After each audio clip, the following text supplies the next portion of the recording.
கிணற்றில் தவறி விழுந்த யானை உயிரிழந்தது.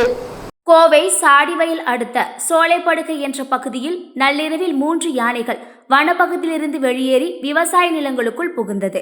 அப்போது யானை கூட்டத்தில் சுமார் 35 வயது மதிக்கத்தக்க இருந்த ஆண் யானை ஒன்று சுமார் 50 அடி ஆழமுள்ள கிணற்றில் தவறி விழுந்துள்ளது. இரவு நேரம் என்பதாலும் தண்ணீர் அதிகமாக இருந்ததாலும் கிணற்றில் இருந்து வெளியேற வர முடியாத யானை மூச்சு திணறி பரிதாபமாக உயிரிழந்துள்ளது. இதனை அடுத்து அந்த பகுதி பொதுமக்கள் இது குறித்து வனத்துறையினருக்கு தகவல் அளித்தனர்.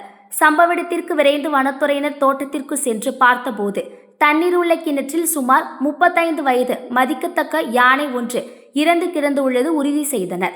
இதனைத் தொடர்ந்து கிணற்றில் விழுந்த யானையை மீட்கும் பணியில் வனத்துறையினர் மற்றும் தீயணைப்புத்துறையினர் ஈடுபட்டு JCB உதவியுடன் கிணற்றில் இருந்து யானையின் உடல் மீட்கப்பட்டது.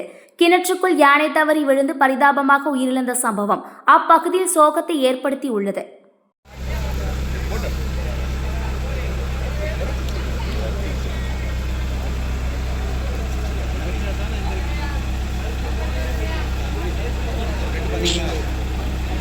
முட்டி இருக்குங்க.